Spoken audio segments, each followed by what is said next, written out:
ہتھیار پھینکنے سے مراد یہ ہے کہ ان کے پاس حالات جب کنٹرول سے باہر ہو گئے تو انہوں نے یہ ضروری سمجھا کہ ٹھیک ہے، جو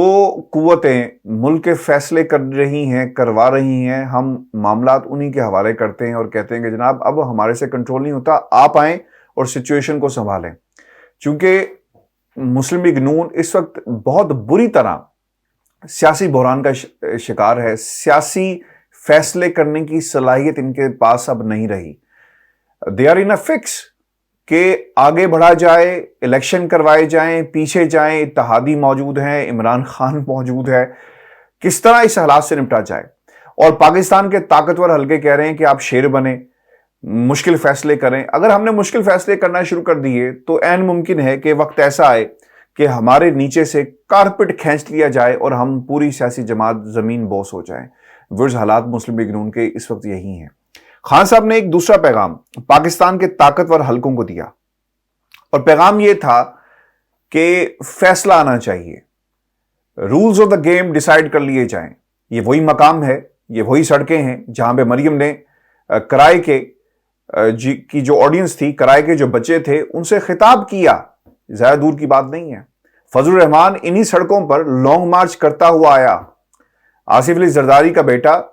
بلاول کراچی سے چلا، سندھ سے چلتا ہے اور انہی سڑکوں پر آ کر لانگ مارچ کرتا ہے۔ کسی طرف سے روکا نہیں گیا، پتھر تک نہیں پھینکا گیا، ایک نعرہ نہیں لگا اس لانگ مارچ کے خلاف۔ لیکن یہ عجیب ملک ہے، جب سے امپورٹڈ حکومت آئی آپ نے نہتے بچوں پر ظلم کیا، آنسو گیس پھینکی۔ یہ پاکستان کے ٹیلی ویژن چینلز نے وہ ویژولز نہیں دکھائے۔ یہ اپنے فرض سے ایک خیانت کی گئی پاکستان کے میڈیا نے،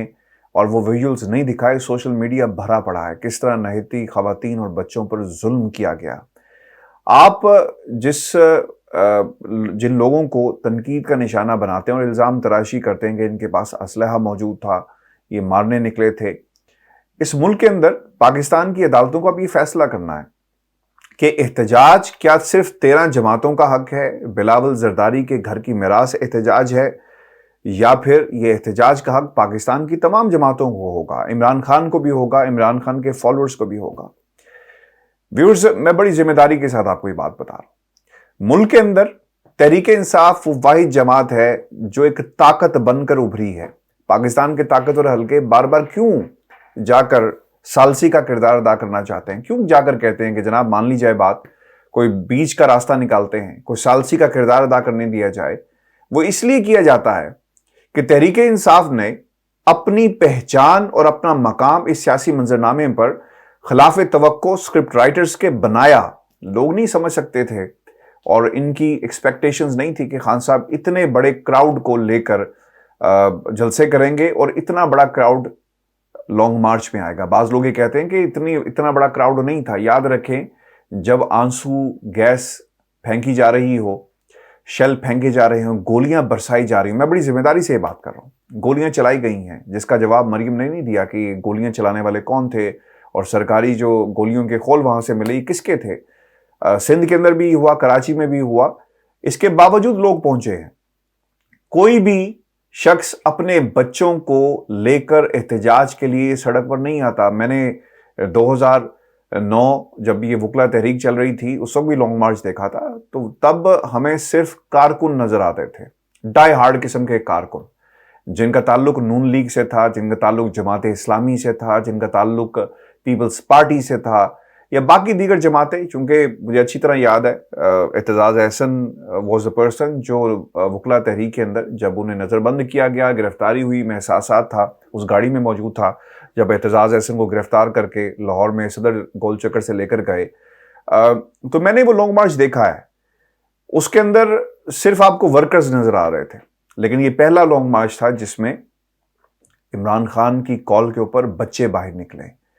اور وہ یہ کہتے ہیں کہ یہ ہمارے ملک کی تقدیر کا فیصلہ ہے۔ تو یہ فیصلہ پاکستان کی عدالتوں نے کرنا ہے کہ رول آف دا گیمز کیا ہوں گے اور کس طرح لوگوں کو احتجاج کرنے کا حق، جو ان کا بنیادی حق ہے، جو آئین پاکستان انہیں اس بات کی اجازت دیتا ہے، اس کے اوپر کس حد تک عمل کیا جائے گا۔ ویورز، سب سے انٹرسٹنگ فیکٹ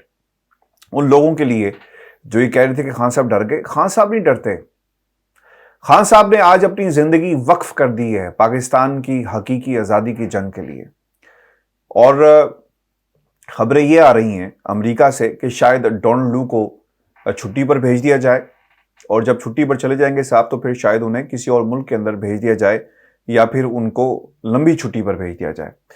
امریکہ کے اندر جو انٹرنیشنل اسٹیبلشمنٹ کے لوگ بیٹھے ہوئے ہیں، یا امریکہ کی جو اسٹیبلشمنٹ ہے، جو امریکی کانگریس ہے، جو امریکی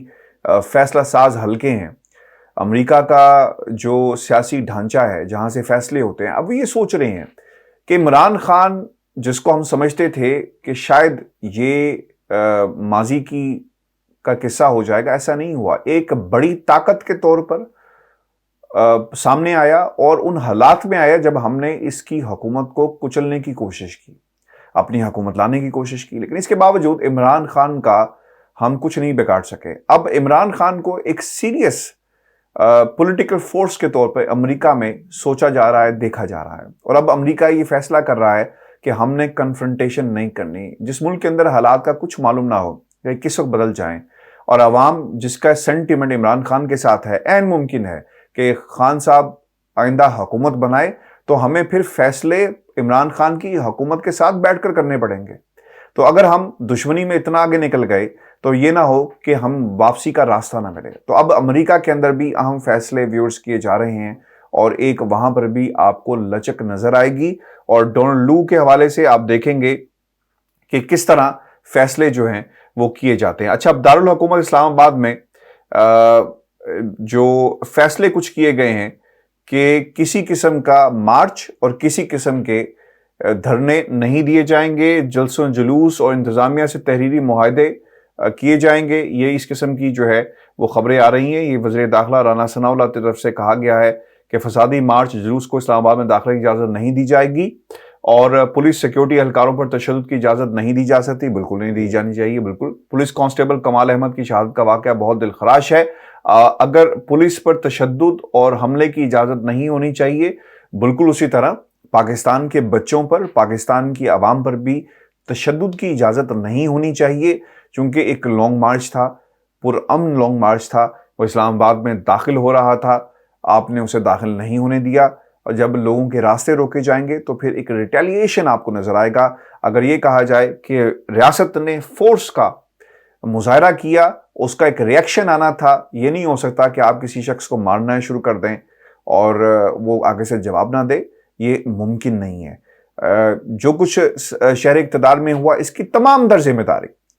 شروع سے لے کر آخر تک رانا ثناءاللہ پر پڑتی ہے، اور رانا ثناءاللہ صاحب جو ہیں وہ ذمہ دار ہیں، اس حکومت کا اعلی کار بنے رہے، امپورٹڈ حکومت کا، صرف نون لیگ کا نہیں، پوری امپورٹڈ حکومت کا جو انہوں نے جو کچھ بھی کیا، اس کی کسی صورت بھی اس کو قبول نہیں کرنا چاہیے۔ ویورز، آپ کو یہ بتائیں کہ خان صاحب نے مہنگائی کے اوپر بھی بات کی، اور ایک ملک کے اندر اس وقت افراتفری ہے۔ میں نے پروگرام کے شروع میں کہا تھا کہ آٹا مہنگا ہوگا، چینی مہنگی ہو گئی ہے، اور ایک دن کے اندر ہی سب کچھ ہوا، ٹرانسپورٹرز نے اپنے ریٹ بڑھا دیے۔ شہباز شریف صاحب کہاں پر ہیں؟ شہباز شریف جو گلا پھاڑ پھاڑ کر، گریبان اپنا پکڑ کر، اور یہ کہتے تھے کہ میں اپنے کپڑے بھی بیچ دوں گا، تو آج جو کچھ ملک کے اندر ہوا اور جس طرح پیٹرولیم کی مصنوعات میں اضافہ کیا گیا، تو پھر کپڑوں کی جو وارڈروب ہے اس کا ٹھکانہ بتایا جائے، اور اسے حوالے کیا جائے، ایک کمیشن بنایا جائے، اور یہ کمیشن جتنے بھی کپڑے ہیں شہباز شریف صاحب کے، ان کی نیلامی کا ایک باقاعدہ ایک کمیٹی بنائی جائے، اس کی لسٹ تیار کی جائے، اور جب لسٹ تیار ہو جائے تو اس لسٹ کے مطابق بولی لگائی جائے۔ اور پھر اگر پہلی تو بات یہ ہے کہ ان کے کپڑے اتنے مہنگے نہیں بکیں گے، یہ خان صاحب کے کپڑے نہیں ہیں، نہ خان صاحب کا بلہ ہے، لیکن اس کے باوجود ایک لسٹ بنائی جائے، اور لسٹ بنا کر دیکھتے ہیں کہ کس طرح کتنے میں ان کے کپڑے بکتے ہیں، اور اس سے کتنا فائدہ عوام کو پہنچے گا۔ ہماری ایک ریکویسٹ ہے، خدا را اب اپنے کپڑے مت بیچیں، چونکہ ان کپڑوں کی کوئی ویلیو نہیں ہے۔ آپ صرف اور صرف ملک کے اندر یہ جو آپ فیصلے کر رہے ہیں اس کا جواب دیں۔ ویورز، یاد رکھیں کہ اس وقت بیک ڈور ڈپلومیسی تو نہیں کہنا چاہیے، چینلز جو ہیں وہ رابطے میں ہیں۔ احسن اقبال صاحب سے رابطہ ہوا، اور انہوں نے یہ بات خود کنفرم کی کہ تحریک انصاف سے رابطہ ہوا، اس کے علاوہ اسد عمر سے رابطہ، پرویز خٹک سے رابطہ، مطلب لوگ رابطے میں ہیں۔ اب سوال سب سے بڑا یہ پیدا ہوتا ہے کہ یہ رابطے کون کروا رہا ہے؟ پاکستان کی اسٹیبلشمنٹ یہ رابطے کروا رہی ہے، اور یہ بھی یاد رکھیں کہ نون لیگ کبھی بھی کسی صورت بھی رابطے نہیں کرے گی جب تک انہیں کوئی نہیں کہے گا۔ اور نون لیگ کو کہا گیا اسٹیبلشمنٹ کی طرف سے، چونکہ انہوں نے سوچا کہ جناب اگر نون لیگ کی اسٹیبلشمنٹ کا پیغام آیا تو لیٹس ٹیک اٹ سیریس اور اس پہ بات کی جائے۔ اب 4 دن پیچھے رہ گئے ہیں، خان صاحب کی جو مہلت ہے 2 روز گزر چکے ہیں، اور coming I think the 1st of May 1st of June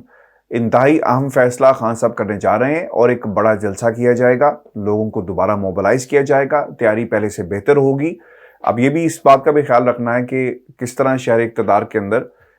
لوگوں کو لے کر آنا ہے، کیونکہ اب رانا ثناء اللہ کی پریس کانفرنس کے بعد یہ جو پابندی لگائی جا رہی ہے جلسے جلوسوں کے اوپر کوئی نہیں آ سکے گا، یہ راستہ روکنے کی کوشش کی جا رہی ہے، کیونکہ ایک کنفرنٹیشن پائی جاتی ہے، ایک اختلاف پایا جاتا ہے، اور اس اختلاف کے تناظر کے اندر یہ تمام فیصلے کیے جا رہے ہیں کہ کسی صورت بھی خان صاحب کو ہم نے داخل اسلام آباد میں نہیں ہونے دینا، چونکہ 4 روز آج کی پریس کانفرنس، 4 روز باقی رہ گئے ہیں، خان صاحب پھر لوگوں کو لے کر اسلام آباد پہنچیں گے، اور اب کی جو اسٹریٹجی میرے انفارمیشن کے مطابق وہ یہ ہے کہ لوگوں کو پہلے سے ہی اسلام آباد کی کال دے دی جائے گی کہ آپ اسلام آباد پہنچیں، جلسہ کیا جائے گا، اور یہ بھی عین ممکن ہے کہ وہی جلسہ دھرنے کی شکل اختیار کر جائے۔ ویورز، یہ آج کی ہماری ویڈیو تھی، اپنے کمنٹس ضرور بھیجیے گا، چینل کو سبسکرائب کرنا مت بھولیں، اور جاتے جاتے صرف ایک آخری پیغام کہ وہ لوگ جو سمجھتے ہیں کہ خان صاحب کی سیاست ختم ہو گئی، خان صاحب کی سیاست شروع ہوئی ہے، اور نون لیگ کی سیاست زمین بوس ہوتی ہوئی مجھے نظر آ رہی ہے، کیونکہ نون لیگ کے پاس اب کوئی ایسا کارڈ نہیں ہے جو پلے کر سکے، صرف اور صرف ایک کارڈ ہے کہ ریاست کو مشینری کو استعمال کر کے خان صاحب کا راستہ روکا جا سکے۔ اجازت دیجیے، اللہ نے کے بعد۔